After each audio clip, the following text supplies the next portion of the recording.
The VGRT Gaming Podcast, episode 724, recorded on June 3rd, 2024.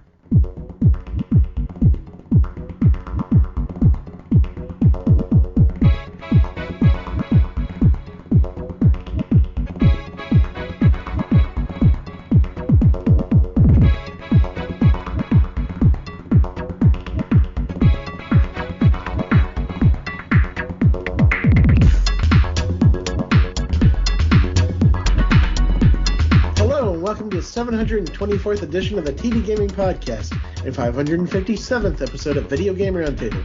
I'm TJ Denzer. I'm Scott Dirk. And I am Jonah Falcon. The VGRT Gaming Podcast focuses on game news from around the industry. Yeah, so we had to delay the podcast for various reasons. There's going to be a lot of stuff to talk about. Of course, we all know the news that just hit like a thunderbolt a few days ago, and it was amazing. So, I have to say this about it. Eric Barone, wherever you are, please go outside. There's sun. Your family is concerned. Because... There's sun in Stardew Valley.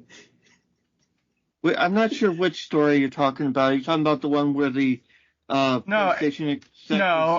Eric Barone says he's not closing the book on making free updates for Stardew Valley. Eric Barone is the developer of Stardew Valley, Scott. Okay.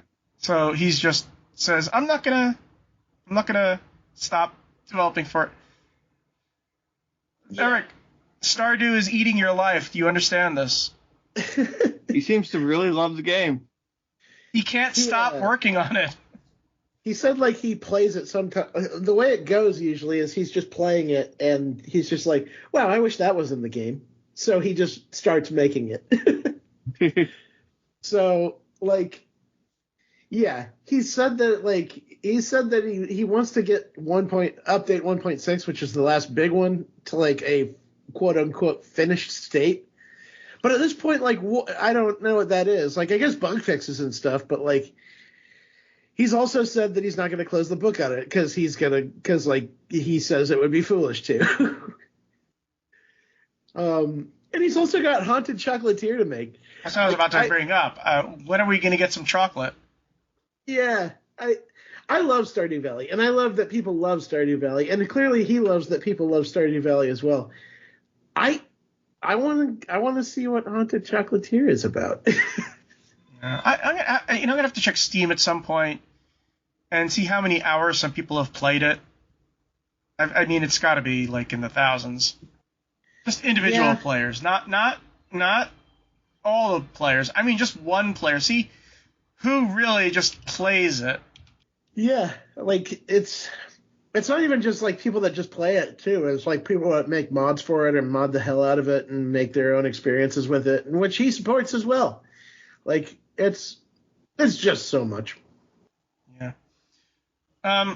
So in reality, the big news that hit a few days ago was something that we all assumed would happen, and that is Call of Duty Black Ops 6 will be on Game Pass. And it's funny, there's a lot of, I don't want to sound like I'm taking sides or anything, but there's a lot of people who don't like Xbox and prefer PlayStation, I'll leave it at that, who kept on predicting that it would not be on Game Pass. And then Microsoft has serious questions about putting it on Game Pass. And then when this news came out, they had a complete turnaround and said that it's evidence that Microsoft is losing money and it's a mistake and all that stuff. You guys are predicting that they wouldn't have it on Game Pass. What's going on here? They completely contradict everything they say, and it's just annoying. I wish we could clean Twitter of some of these people, because I want them to know Sony does not love them back. They realize this, right? These major corporations don't love you back. Sony doesn't care. They just want your money. Here's the thing that a lot of corporations do: Microsoft, Nintendo, and Sony, and all that stuff. Yeah. But say you have a Nintendo machine. Well, here if you play the Switch, you already know Nintendo doesn't like you because you dare do anything like play Smash Brothers online. You know they don't like you. Microsoft is forced into being very consumer friendly because being consumer unfriendly is what got them in trouble. Yeah. Well, and also they're in a state where they are almost a monopoly on a lot of things. On Windows. And, They're definitely not a monopoly when it comes to consoles. No, they're not much of a monopoly when it comes to cloud support because Amazon and Google have the other shares, and they have massive shares too. So it's not like, if you're looking at Nintendo and Sony, then yes, they have a monopoly, but that's because Nintendo and Sony don't make cloud. Yeah, but as far as cloud services go, Microsoft is well and above what everybody else is doing. I think Amazon and AWS, every time you see that AWS appendix, you've seen it all the time, whenever you go to AWS, that's Amazon, guys. Yeah, they do have yep, you're right. Amazon does have a lot going on with that. Google has their own monopoly with YouTube, which I'm going to bring up in a second after we talk about Call of Duty Black Ops 6. So, I was wrong because I did not consider Call of Duty, Call of Duty Black Ops, and it was Cold War. And that's officially the 5, so 6 is the next game. They had a really weird trailer in which they had Saddam Hussein and Bill Clinton and George H.W. Bush and Margaret Thatcher and all this stuff. So it basically tells you when it's going to be taking place. So interesting. We're finally going to do the Gulf War, folks. Or at least the 90s. I'm sure that they'll handle it with style, grace, and respect. We'll see. So, and as much as people like to shit on Call of Duty, just as they shit on Halo and every other first-person shooter that's been around for a while because these gamers are whiny and they nitpick the hell out of everything. They suck all the joy out of playing the game. Still, fairly a lot of excitement for a lot of people. And since it's multi-platform, a lot of people are going to have eyes on it. Yeah. And the thing is going to be next Sunday in 6 days. So, we have another minor news item. Dungeons and Degenerate Gamblers is a blackjack roguelike. Where Balatro is a poker roguelike. Dungeons and Degenerate Gamblers is a blackjack roguelike. I've played it, and it's very different than Balatro. D&D Gamblers is a combat game in which it reminds me mostly of Pazaak from Knights of the Old Republic. Remember Pazaak? It's basically a hyped up version of Pazaak. You earn cards that give you special powers. Everybody's complaining about the card that lets them steal your card. And I'm saying, no, you can earn cards that cannot be stolen. Just deal with it. It has the same aesthetic as Balatro, too. It has that same video blackjack aesthetic. And it's very slow going in the beginning, because in the beginning it's just blackjack, But once you start getting cards and once you start playing more advanced players, then I started seeing, this is basically a deck building for combat. So you're basically doing combat blackjack. It's not like Balatro, in which you're trying to create the perfect engine with jokers. No, in this case, it's just, combat. And it's fine. I like it. Layoffs continue to happen all over the industry. The developers of Kerbal Space Program are laying people off at the end of June. The number of layoffs is not yet confirmed, but it sounds like the entire team is being let go. That's a damn shame. And I hear that a newer development is that Take-Two may be looking to sell off Private Division. Yeah. Which would be an absolute bummer because Private Division has come out with a lot of good stuff over the last few years. Hell, they published The Outer Worlds from Obsidian Entertainment. And they also published, let me think, they did Ollie Ollie World. Yeah. They've done a lot of. They also did The Outer Wilds, if I remember correctly, which is kind of funny because a lot of people confuse those two games. Yeah, when I went to E3, someone said, "You want to demo The Outer Wilds?" I said, "Sure," and I thought I was demoing The Outer Worlds. But when I played, I said, "Whoa, this is really different." It's a game I'll never be able to finish, but it's really different. I have to watch YouTube to watch the ending, which is really cool. Great. Yeah, I love the ending to The Outer Wilds. I think Kerbal Space Program was one of those games in which it should never have had a sequel. There was never going to be that much you could add to the sequel. I think they should have just added expansions and stuff like that. Maybe so, because it does feel like it's a game where what's the word for it? Feature creep. It feels like the kind of game where feature creep has kind of extended development of the game for years now. The Sims 2 is about to launch a Battle Pass-like event system to reward players with new items for logging in regularly. And the good thing about this is that it's entirely free. You don't spend any coins on it. It's just encouraging you to log in daily, basically. That's rare for The Sims too, because The Sims is one of those series where every single expansion, whether big or small, is like $5 to $10, and they just release expansion after expansion and pack after pack after pack, to the point where The Sims, if you bought everything The Sims has, a lot of games like that. It would end up spending about as much as you'd end up spending if you bought everything Crusader Kings 2 has. I was about to say Crusader Kings 2. By the way, there is some news about Crusader Kings 3.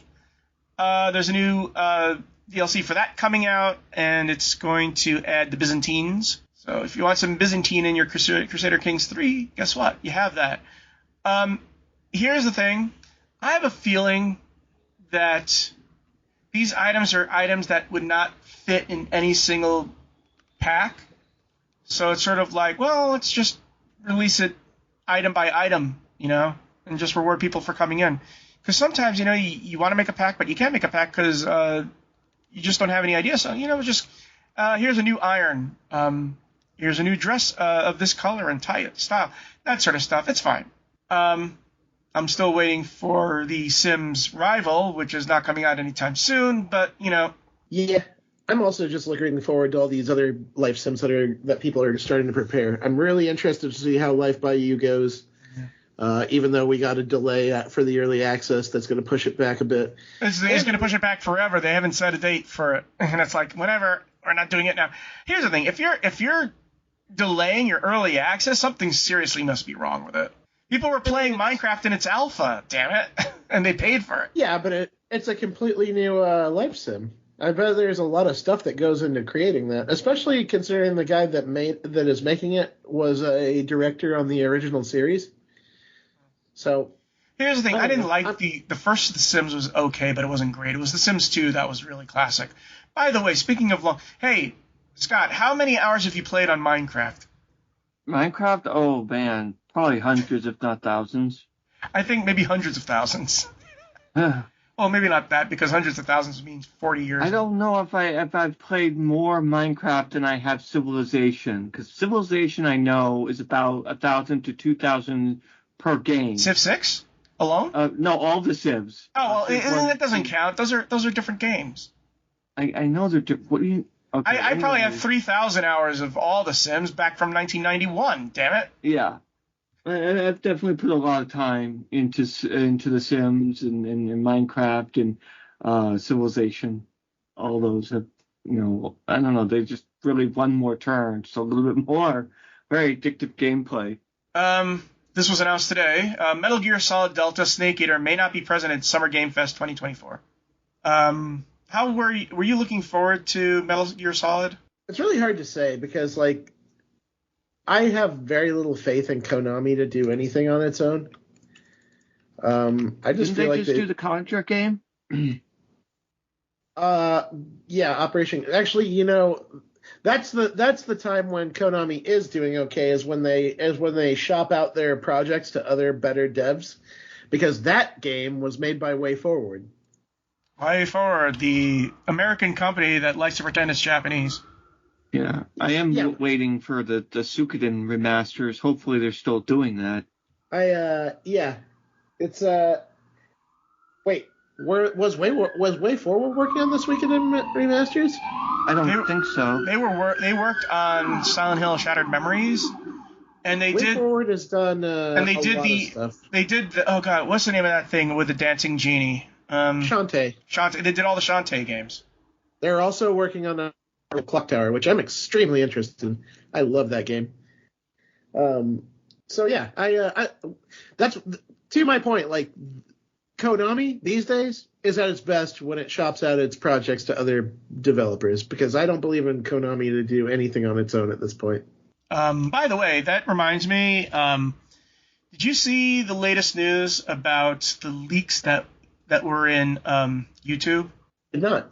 So here's the thing. Last week, the lineup for the State of Play for PlayStation were leaked a week early because it was scheduled on YouTube.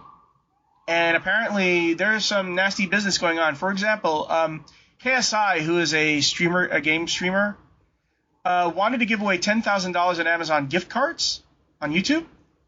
But before his video was even posted, those gift card codes were redeemed. Mm. It's also the reason why the trailer for GTA 6 was leaked. Yeah.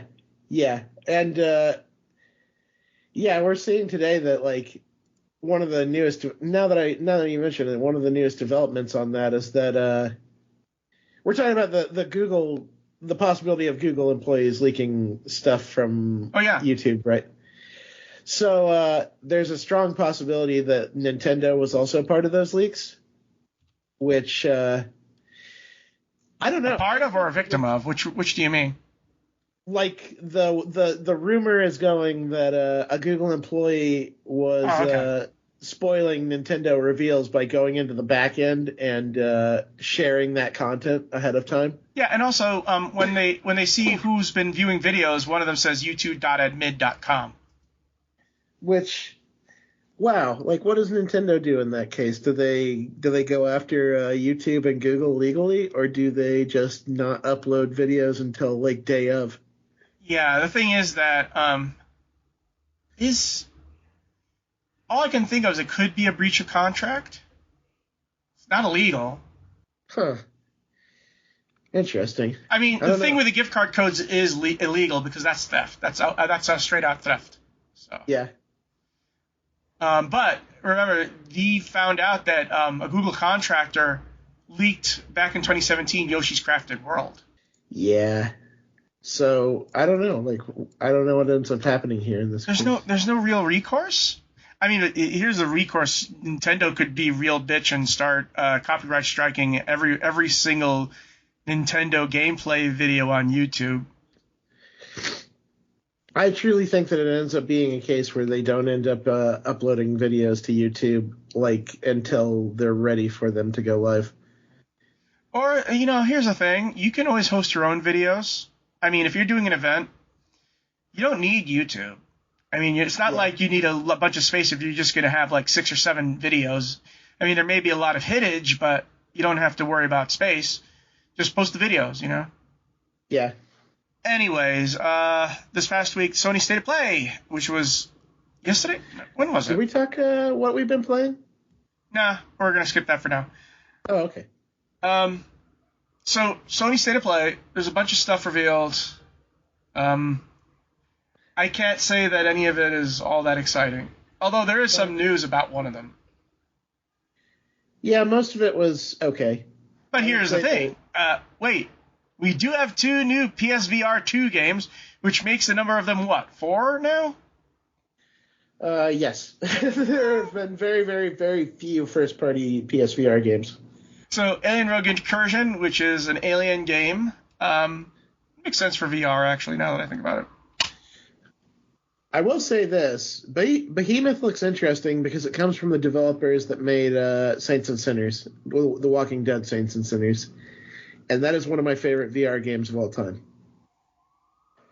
I am ready to see what else they will do. Yeah, I try to play it, but I keep getting a headache when I play it. It's just like, I don't think anyone has captured the visceral feel of melee combat with zombies in a VR setting quite like that game has. It's hard to because you're swinging at air. Yeah, it's true. But like you can make things feel weighty, and you can make them feel like they have impact if you do it right. And I think that game is one of the few that accomplishes both. So, Astrobot. So every PlayStation user knows Astrobot because they're the mini game. I can't really say it's a game. It's like an intro to your controller. So they have an entire game based on it. Although I think it's going to be more of a welcome to your PlayStation 5 game. But still, I don't know a PlayStation owner who doesn't love Astrobot. I've always Astrobot has always struck me as kind of tech demo games. Yeah. Which it's not that bad, but like it was they're cute. I wish they would put more into the Astrobot games because they're cute and they feel good, and I feel like they kind of deserve to have more life on the Nintendo ecosystem. I'm sorry, PlayStation ecosystem. Has PlayStation ever used Sackboy in the past few years? I mean, remember when Sackboy was the big mascot for the PlayStation, and then he simply vanished? Yeah, because isn't Little Big Planet owned by Media Molecule? Well, yeah. But they're not a PlayStation studio, I don't think. That I fail to see why that would prevent him from doing more Little Big Planet games. Well, I'm talking about Sackboy as a mascot. Like, if they owned Media Molecule and Little Big Planet, I would totally agree with you. But I think Media Molecule kind of does its own thing. Yeah, they did Dreams, and then that's it. And Dreams is like, as I predicted, by the way, I predicted 2 years after Dreams was introduced, no one would give a shit about it. And guess what? No one gives a shit about it. Yeah, I loved that game, and I think it was. I think it had a lot of opportunities, and it was a fun toolbox to play with. I also happen to think that it was very unintuitive for a PlayStation controller, and I don't think they ever worked out how to use the PlayStation Move controllers very well with it. I think that game could have had better success if they brought it over to PC, but now it's too little too late, and they've moved on to the next game. Yeah. Still, they should just make Little Big Planet 4 and just be done with it. So are you excited about the Until Dawn remaster? I know you love that game. I do love Until Dawn, but I don't know if I need a remaster of a game that didn't come out that long ago. I guess I said the same about Dead Space, but I don't know. Until Dawn is it's an adventure game. Yeah. Yeah, it is an adventure game. And I just don't feel like you get that much.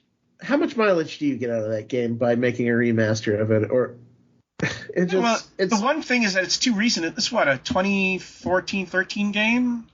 Actually, 10 years. Actually, that would be a long time. Let me see how long it's been.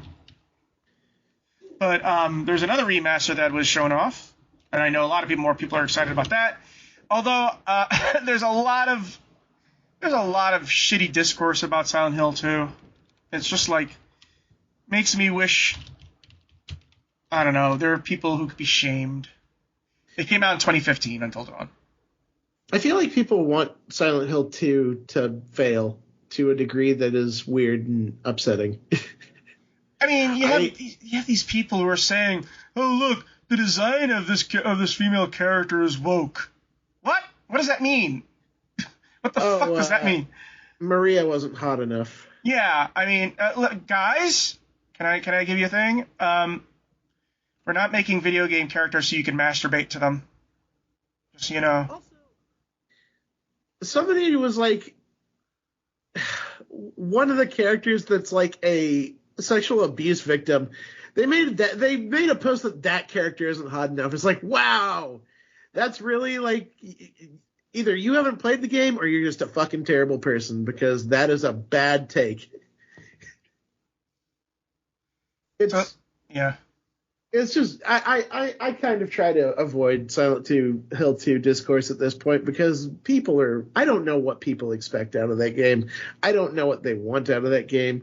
I don't know if it's going to be good. It doesn't look bad. Every time I look at it, it doesn't look like it's going to be terrible. No, and remember, you know who's working on it, right? Bloober Team is working it, and they're very good. They know how to do. Here's the thing: the Medium knew what made a survival horror game good, and that's the third-person fixed view. That shows some instinct of how to make something scary. If you have the third-person fixed view, it makes you feel isolated, and you don't have much control, that sort of thing. So Bloober Team are Silent Hill fanboys, because that's basically what the Medium was, right? It was just Silent Hill with a different name. Yeah. They got the person who did the score to Silent Hill 2 to do the Medium. Sort of gives away the game. A lot of the original Silent Hill team is assisting and guiding on this. Yeah. So I don't know. When they showed the gameplay this time, it looked It looked to me like they're going the route that a lot of horror games have went, where it's over the shoulder camera, Resident Evil remake style. And I think that's we're getting to a point where that's a bit overused. But I also don't know, like, what do you do to change up the medium and still sell copies? I don't know. Some people, I don't know. Some people just want a better looking Silent Hill 2. It doesn't have to be new. Yeah. So the thing is, it's coming on PC and PS5. No Xbox version yet, but I suspect that's a year of exclusivity. And wouldn't you know, I'm willing to bet you anything that when it does come out on Xbox, it'll be on Game Pass, because that's the thing they did with Resident Evil. Every time Xbox got the new Resident Evil in, boom, it hit on Game Pass. Yeah. Well, we'll see what happens. I hope that this game does well, because I like Silent Hill 2, and I hope it ends up being a good new version of it. I want to see how they render the dog ending. They better do it right, or the internet will come after them for not making the dog sexy enough. Or the UFO ending. Those little green aliens aren't sexy enough. Damn it! That game is so moody and so psychological, and yet it has some of the goofiest stuff in video games. The entire series. I think one of the things that people always look for when they're playing a Silent Hill game is what is going to be the secret weird ending. And then Akita Dog being the mastermind behind everything, well, that's about as weird as it gets. You gotta have that stuff. Why would you not? You know what's the chef's kiss? The barking during the credits, singing along to the music. Yeah. Anyways, yeah. You want to talk about Infinity Nikki? I don't know what to make of it. It's Breath of the Wild, but you get to dress up a girl in pretty clothes. Oh, okay. It's their Breath of the Wild clone, and it's fine. It's fine. Where Winds Meet is a wuxia action RPG, though, and both of those are PlayStation exclusives. I think PlayStation is behind. I think Sony's behind them. I'm not sure. It's about time we got really good stuff on here, because there's one that, like, I could talk about all day if you want me to. Oh, Monster Hunter Rivals? No, I'm kidding. Yes. But that is going to be multi-platform. But I will notice that it is new gen only. There's no PS4, there's no Xbox One, there's no Switch. It's just PC, PS5, and Xbox Series. That's it. That game is going to suck me in and take hundreds of hours of my life away, because damn, the characters look great. The new blacksmith looks great. The combat looked great. We saw some new moves for the greatsword that people were really thrilled about, where like you were able to lock up with the monster and you could fit the blade into its jaws and like keep them open while you like push it back. Which makes me very excited to see what we're going to see out of the other weapon classes. We saw weather effects, like where like you'll have like dynamic storms happening in the field as you're fighting monsters. We learned that you're going to be able to store 2 weapon classes on your mount at once, which means that like when you're on multi-hunts, you'll be able to bring, like, if you're fighting a frost dragon and a fire dragon, you'll be able to bring weapons that will counter them both, which is a big deal for Monster Hunter, and especially like multi-hunt adventures. We saw the what was it? There was one other thing that really caught my eye that it was enjoyable. It doesn't look like the Palamuts are coming back. The dog companions. It looks like it's just going to be Palicos again, which is a shame. I liked the Palamuts, but this game is looking phenomenal. They showed off so many cool things, and I'm so excited for all of it. I love Monster Hunter, and I love that they're going like all out with the new stuff. They also have 2 new Future Hunter two new hero shooters have been revealed. One of them, Concord, which is going to be a basic 5 versus 5, which looks okay. And then you have Marvel Rivals, which is multi-platform, and the betas are coming out. So Concord looks interesting. And I like it when you limit the number of people who play. I mean, one of the benefits of playing Gears of War multiplayer was only 4-on-4. That's it. When you only have 4-on-4, it's a lot more intimate. It's a lot more fun, I think. Yeah, it I saw a lot of people saying that this looked very, very, very generic. Concord? Yeah. Which, I gotta look at it, and it kind of reminds me of, I don't want to say bargain bin Guardians of the Galaxy, but it does have some of those vibes. Yeah, it reminds me of Paladins. It's going to be interesting to see if it takes hold, but like I think a lot of people are kind of meh on it. I think a lot of people are tired of hearing the words 5v5 hero shooter because we've seen like a lot of them at this point. Well, yeah, Marvel Rivals, but the thing about Marvel Rivals is you know who the characters are. Yeah, and Marvel Rivals, like for being that style of game, looks like they're using the characters interestingly. Like, I like the idea that with Bruce Banner, you can have like him when he's in his human form, you can have him as like a support. But when he hulks out, obviously he's a tank. Like, that's fun. I like that a lot. And the other characters look like they're pretty cool as well. They have Nightcrawler in there, and he bounces all over the place with his teleporting abilities. That's the other thing, is like, you have X-Men in the Marvel Rivals game, which... Yeah, well, since Ike Perlmutter was kicked out, you know, it's like, there's none of that pettiness anymore. I love it. I'm happy to see regular Marvel characters and X-Men hanging out side by side in the same game again. It makes me excited It makes me excited and optimistic for the future of a possible Marvel versus Capcom. Now let's talk about the elephant in the room, and that is God of War Ragnarok, which is coming to PC. And guess what? It's going to require a PSN account. Oh, no. Oh, yes. At least they're saying it right off the bat. You know, they're not pulling the rug from anybody. But you know what? I don't think Sony gives a shit if it doesn't sell on PC because they already made their money on PlayStation. And this is a single-player game that requires a PSN account, which is kind of shady. Yeah, this was also with the news that I forget which person there said it, something about... no, we're going to get to that. That's going to be one of the items we're going to be talking about. So, but yeah, like I said, I don't think they care because it's a single-player game. It's not like they have to cater to online players. And when they release PC games, it's almost like they're begrudgingly doing it. Because Microsoft is doing it, they're releasing all their games on Steam, and it's like, Sony's like, oh, they're making money from that. Well, we better start releasing our games on PC or else we're going to look bad. This is going to make them look bad. Yeah, and like, I mean, I guess, sorry. Like, a lot of the problem with Helldivers 2 was that they had trouble implementing that PlayStation Network restriction for a long time, which, like, delayed them doing it. And then, finally, they were just like, they just rolled it out without much announcement at all. They just did it. And you can't have that kind of carpet pull on a giant community of people that are loving your game. That's what pissed everybody off the most. To the point where even the developers were like, yeah, you're right to be.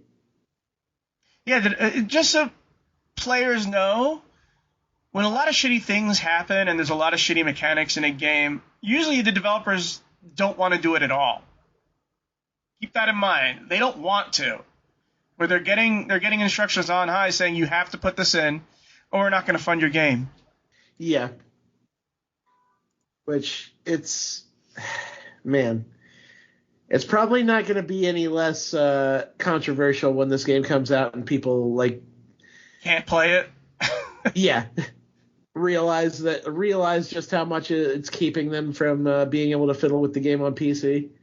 Before we move on, one last thing, Path of Exile 2 coming to PlayStation, and a lot of people love Path of Exile 2. They feel it's what Diablo should be. I mean, yeah, Path of Exile, those developers have been doing it right for a pretty long time. Like, I've heard nothing but good things about Path of Exile. Well, these guys are also responsible for the Torchlight series, no? No. I think that's somebody else. I don't, yeah. I think that's another developer. Because Torchlight was the first... Here's the thing. When Torchlight came out, there was a dearth of Diablo-style games. You know what I mean? It's like years before Diablo 3 came out, and it's sort of like the only way you could play a Diablo-style game for a long while. It is. Yeah, they're two different games. I have an article here Runic about... Games. Runic Games made Torchlight, and Path of Exile was... So anyways, we're going to move on to news, and Sony did their other gaffe. Sony apologized for Sony interview with Sony developer Neil Druckmann. Had so many Sonys in that title. Sony has apologized to Naughty Dog studio boss Neil Druckmann for misrepresenting his words in a recent promotional interview. Okay, I'm going to stop right now. You didn't misrepresent his words. You outright fabricated them. You outright fabricated them. So in an interview published by Sony last week, Druckmann reportedly praised the potential of generative AI, saying it is opening a door for us to take on us more adventurous projects and push the boundaries of storytelling in games. He also talked up the studio's next game, which could redefine mainstream perceptions of gaming. After the interview went up, Druckmann took to Twitter to clarify the purported statement about redefining perceptions of gaming was not quite what I said, which is an understatement because he posted the full text. We saw what he actually said, and it had nothing to do with what he was talking about. And I don't know what it is with these Japanese companies now all of a sudden trying to push AI and everything. They had it with Square Enix saying about AI this, AI that. It's like the NFTs failed, so we're going to try the AI this time. It's like they're influenced by crypto bros and no one else. And oh, by the way, they said the success of The Last of Us television show on Amazon.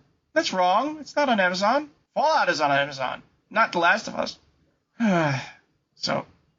Yeah, this reminds me of like 20 years ago when Sony had a fake movie critic. Remember that? And they had the fake movie critic putting quotes on their posters. Yes. And I think you're right. Like, I think that there's a sense of like complete disconnection between these tech bros and any sense of like people. Like, it's all about money and it's all about the product in itself, but they don't care about people. And you feel that when you see the way they act about, like, using content from artists, using content from existing properties. And it sucks. It sucks how much that stuff is prevalent. Well, here, let me How big in the PlayStation gaming space do you think Naughty Dog is? I mean, they only did a few of their flagship titles, I would imagine, right? I don't know. Well, I don't think Sony cares that much. No, I'm just saying. So, you are actually lying about what your studio boss for that studio said. You're basically changing their words and making them spout off stuff they never said. How do you think that feels for everybody at Naughty Dog? Pretty awful. And like, so yeah, I know Neil Druckmann himself has been a somewhat controversial person. Yeah. Because, to say the least. Yeah. Like, there was definite crunch at Naughty Dog throughout a lot of his projects. There is the question of, like, where the concepts of his writing come from, which people have related to Israel and the ongoing situation that way. And then there's just like, but at the same time, you can't take the guy's words and just twist them whatever way you want them to be in order to fit your own narrative. That's not how interviews work. That's not how any of this works. And if he just did the commercial, that's not how this works. That's not all any of this works. And if Sony was more open with like letting journalists do these interviews, this kind of shit wouldn't happen. Or if you want to give him a script, just give him a script. You know? I mean, I've had plenty of groups ask me if I could run my questions by them and allow them to like greenlight them before I actually started the interview. But this is bad. This is you can't just write whatever you want the guy to say. That's wrong. It simply is wrong.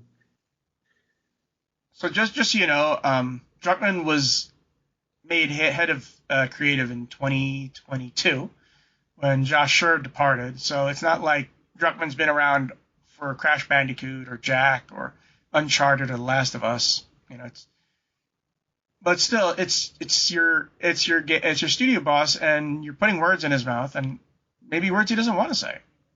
Yeah.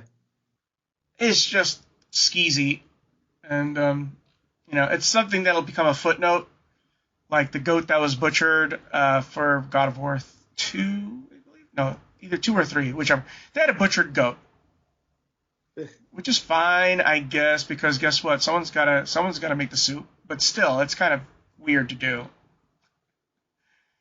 Yes, we're gonna have our party, and we're gonna have a goat carcass being carried around. Okay, because it's God of War. That's what he does to goats. Yeah. So, next item, you can take this, TJ. Alrighty. Silent Hill announcement stream scheduled for this week from Eurogamer. Konami has announced a second Silent Hill transmission show. This show will cover game updates, another look at the return to Silent Hill film adaptation, and merch, Konami said. While Konami has kept further specifics for the show under wraps, it's certain that players will see more of the Silent Hill 2 remake and maybe even get a release date. We got a release date at Sony, so guess what? We didn't have to worry about that. Yeah. Back in January, a promotional video from PlayStation appeared to suggest that the remake would be released at some point this year. As for gameplay, the Silent Hill 2 remake team may want to redeem itself after an earlier combat-focused trailer failed to wow audiences. In fact, developer Bloober has said that this previous teaser failed to capture the spirit of the game, adding Konami was responsible for marketing. Ooh. Then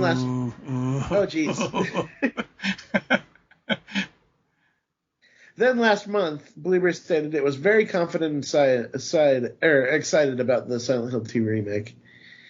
Another game gamers may see on Thursday is Silent Hill F, which was first announced in 2022 during the first Silent Hill transmission show. It was revealed with a goosebump-inducing trailer that will be the first new mainline game for the series in over a decade.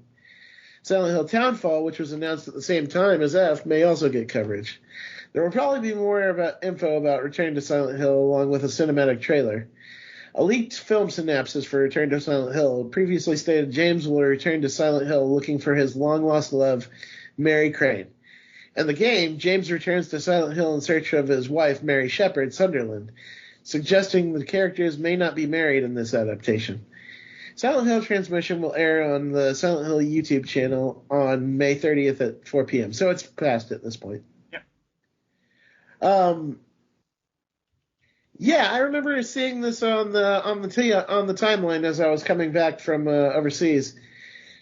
So the Return to Silent Hill is just more Silent Hill 2. It's a movie adaptation of Silent Hill 2.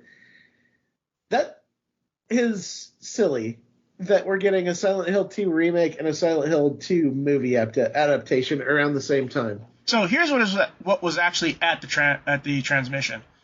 They had 13 minutes of Silent Hill 2 gameplay. It also included a developer diary from Bloober Team.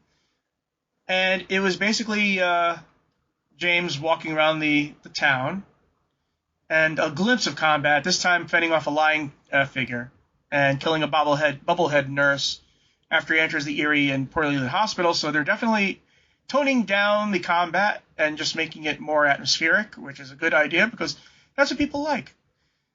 Mary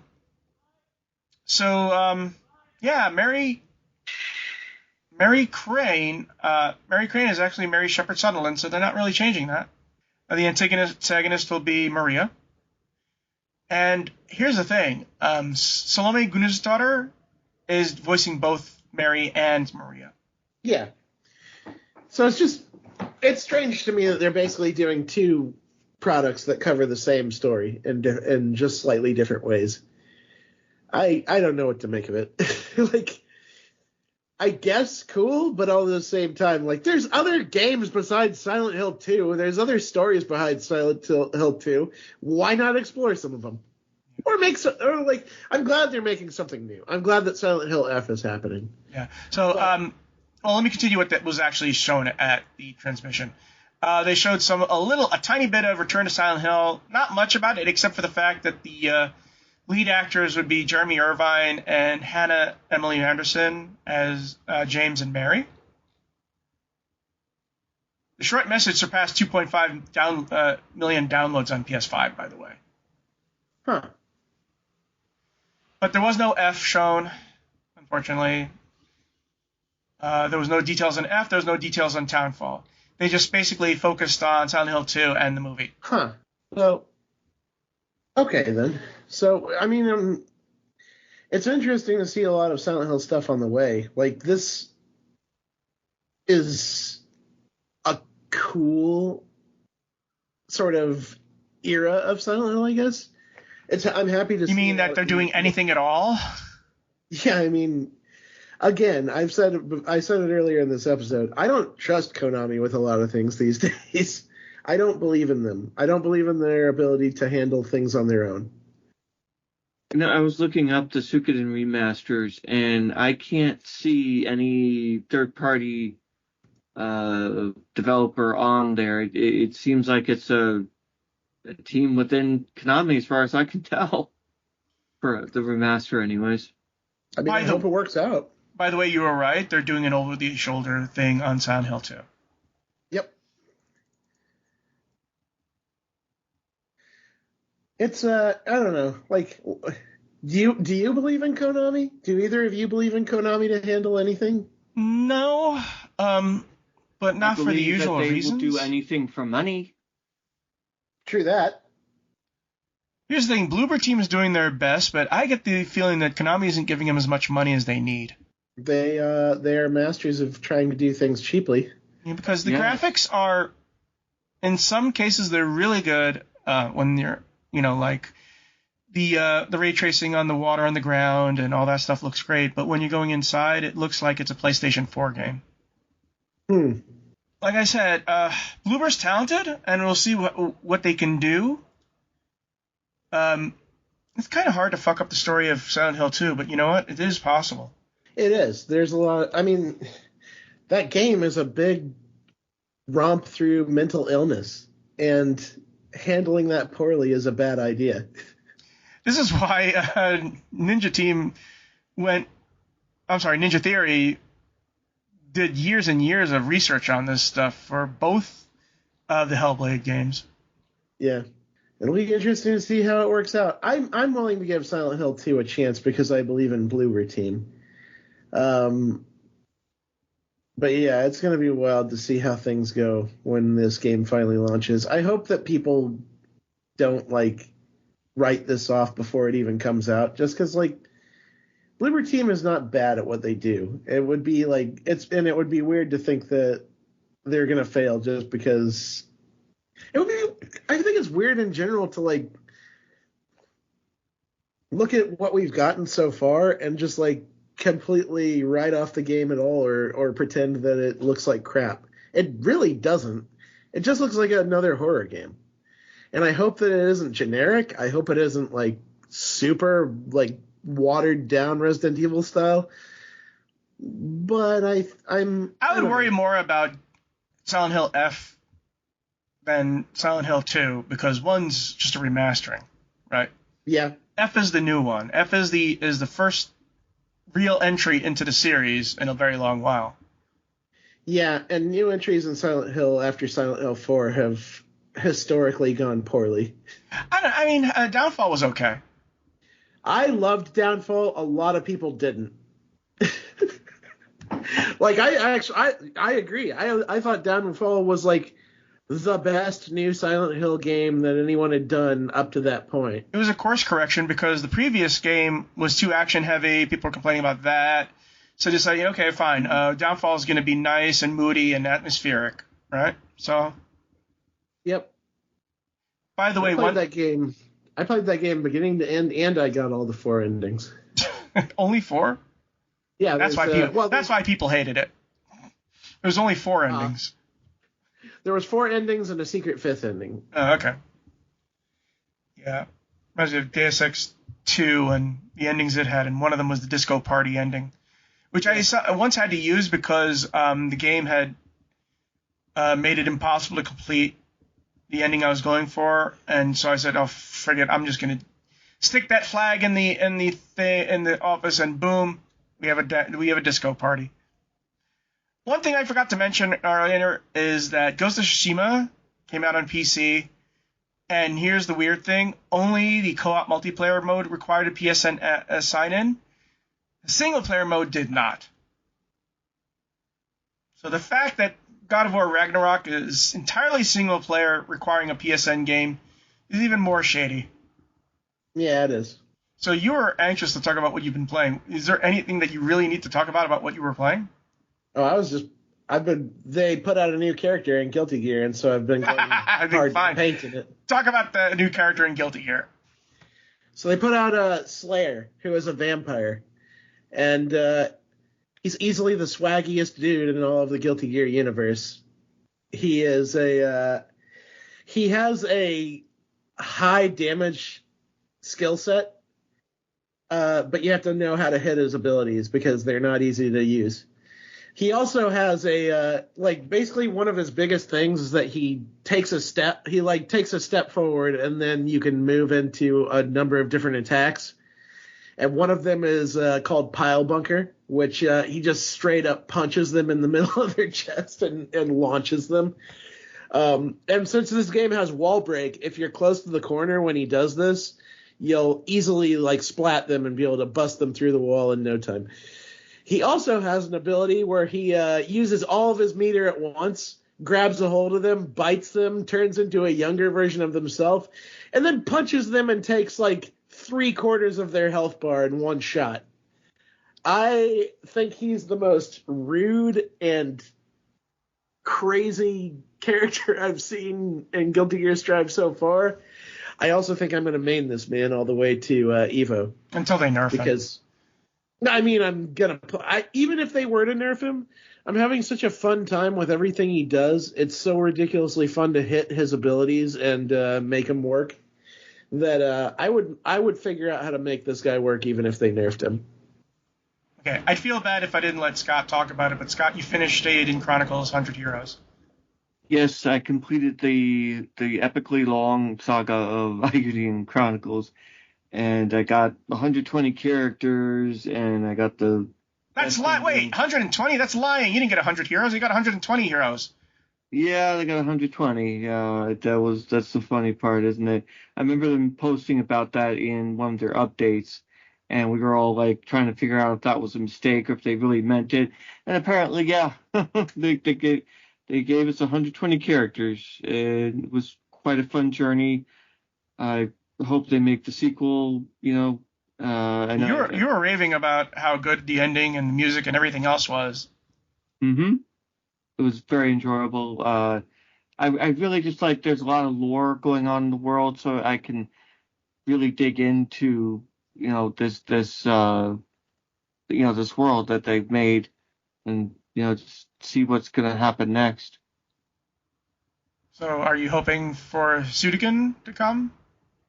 Yeah, that's the next thing I'm waiting for, to see if Konami actually gets their Suikoden remaster done, because I know the Dragon's Quest 1 is supposedly being expanded to the whole trilogy. So now I can hope for the Suikoden one to come out, and I don't know. I don't know what Konami's doing. You know what's really interesting? For a while, Konami was doing nothing, right? Yeah, I guess the pachinko games weren't giving them as much money as they thought they would. Not during the pandemic, they didn't. So now they've had to aim towards games. And yeah, they saw, what happened? They saw what was going on with Animal Crossing during the pandemic and how much bank it was making because no one could go out. It's oh, damn, we missed out, didn't we? We could have made a crap ton of money if we put out even just a farming sim. Yeah, but a game that I have been playing that came out just recently, in fact, last month, is called Scald Against the Black Priory. And it's basically like a Baldur's Gate, but done in very old style of the SSI Gold Box games or Commodore 64. And so it has the old graphics, but it's still, and it has customizable characters. We can change what they look like. Yeah, I mean, they're really going for a Commodore 64 Amiga look. Yeah. I think more of a Commodore, maybe an Amiga. Here's the thing. It's a little bit better than you would see from a Commodore, right? Yeah. But it's not quite Amiga. And maybe it is Amiga. Yeah. Because it's sort of like Ultima, except for Amiga.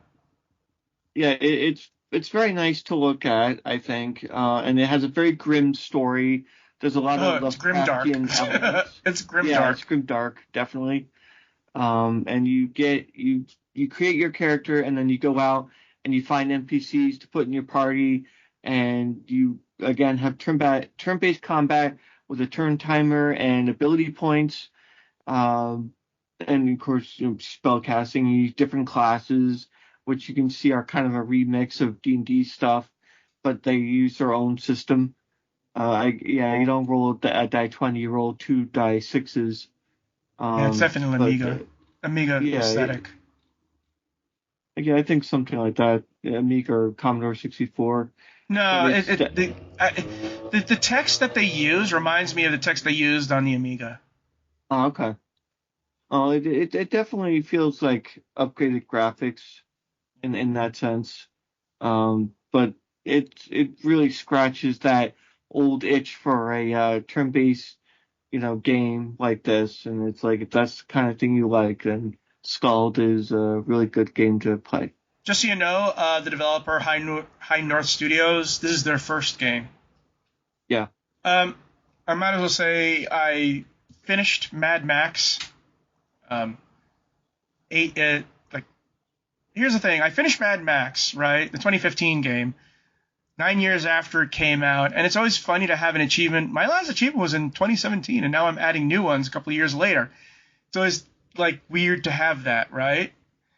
And the thing is that I then went to see Furiosa, Mad Max Saga, and several things. One, you could tell that this is in George Miller's head because Scrotus appears in the movie and is a part of the movie. And guess what? You know, as a cameo in Furiosa, a Mad Max Saga, Chum Bucket. Chum Bucket has a little old cameo when he lends Furiosa his car. I didn't even realize at first it was Chum Bucket. I said, "Oh wait, that's Chum Bucket." That's pretty rad. Yeah. So, and now I am redoing Batman Arkham Asylum, the first one. There's only one thing that annoys the heck out of me is that there are certain moves you can't make in the Predator mode that you could make, and I always thought you could. Like, I guess Arkham City started where you're in a grate and you can pop out of the grate and attack someone and then go back in the grate. Can't do that in Arkham Asylum. You have to come out of the grate and take them down and then go back in. It's not a takedown move to be in the grate. I always thought it was. For some reason, it isn't. But I still prefer Arkham Asylum because it's the tighter story. Yeah. But I'm playing it on hard because I might as well get the achievement for it. Yeah. Going through like the hallways and the like Arkham Asylum in of itself is just so much more maze-like in its design. Here's the other thing. Arkham Asylum, like this happened the first time I played, and it's happening now. You basically never turn Detective Vision off. You never do. Mm-hmm. You just The only thing I didn't like about Arkham Asylum is that I thought that the Riddler trophies were really tedious. Yeah, but they're also easier, and it was fun to get all of them just to hear Riddler get more and more angry and then finally get taken down by the police. It is great. That is a great payoff. But yeah, I agree with you that like I love Arkham City. I think it's a good game. Arkham City the Riddler trophies are tedious in that game. Yeah, but I don't think Arkham City is as good as Arkham Asylum. Yeah. Let me see this article here. Someone's hoping that GTA 6 will have its version of the mysterious stranger from Red Dead Redemption. That'd be cool if it did. Yeah. Yep. Anyways. Look for our show notes at gamingpodcast.net along with industry news and every history articles. We enjoy your feedback, so listen to comments at our blog at gamingpodcast.net. Also, just up at facebook.com/gamingpodcast. Subscribe to us in Podbean and leave some Podbean comments. You can find me on Twitter at Jonah Falcon. You can find me at Johnny Chugs. You can find me at Shard Moore. And we will see you next week. Oh, wait, that's right. Remember, also on the 9th is going to be the Microsoft thing. So we'll probably have definitely a lot of stuff to talk about. And the PC Gaming Show. I miss attending the PC Gaming Show. I do.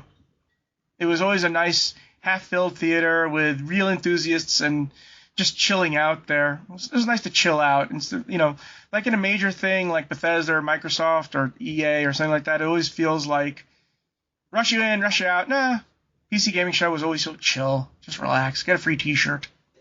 Mm-hmm. They have funny skits. They're entertaining. Yeah, but I'm talking about going there and just attending, Oh, okay, yeah. Just attending.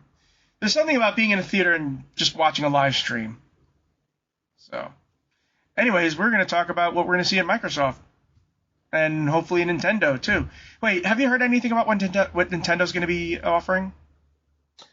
I don't even think that they have a show. They haven't, I don't think, announced. They have a direct coming, and they probably will be showing the Dragon's Quest, Edric's Saga.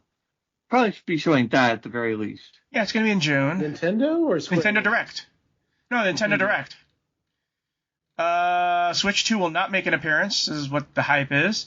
They will be showing Paper Mario Thousand Year Door, the remake. They'll be showing Luigi's Mansion 2, the remaster.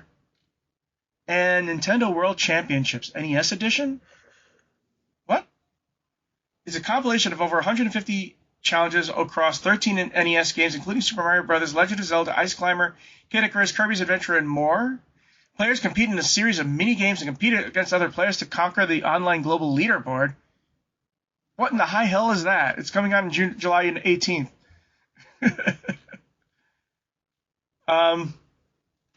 Fire Emblem 4 remake, and also, they have to say it might be shown, and that's Metroid Prime 4. Do you believe them? Nice. Do you believe that they're going to show a Metroid Prime 4? I would hope so, because they've been working on it for years.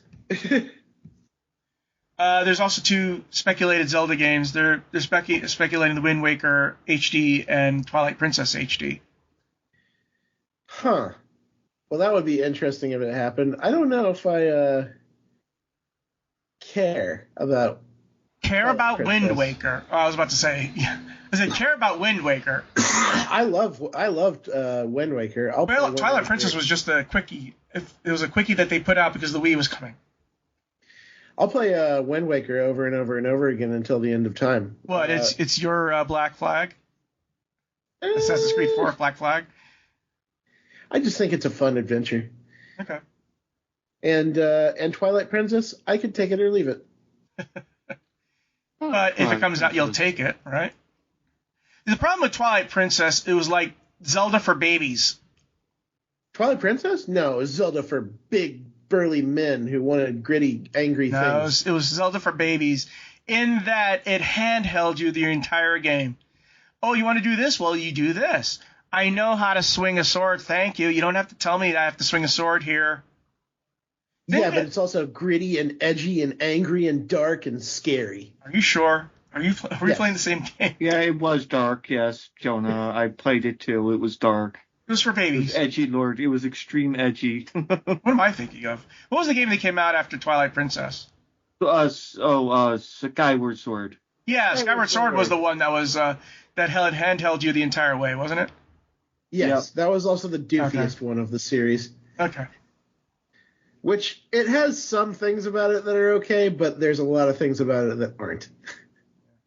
Groose is great. I love Groose, the character. And I think the design of the sword and Fee are interesting, but that goes back to that hand-holding thing you're talking about, where she's just like every second of the way, she's like, by the way, if you didn't know, there's something you need to know right now, and I'm not going to go away until you acknowledge it. Hey, do you know you can swing your sword by pressing A? Oh, no, that's Otis. That's Otis from Dead Rising. Fee is Navi on steroids. Oh, yeah, and constantly telling you the percentage success of anything. Yeah. Like, God, don't need this information. Remember Otis from Dead Rising? The zombie would attack you and he would bitch you out for hanging up on him. Yeah. How dare you? and while you're on the phone, the zombies would still attack. So there, he calls you back up and angrily bitches at you for hanging up on him while zombies are munching on your face. Munch. Something Awful had a great article about that. You have to check it out. Look up Otis, Dead Rising, Something Awful, and you will not stop laughing. Anyways, we will see you next week. Happy gaming, everyone. Have fun, be cool, play games, y'all.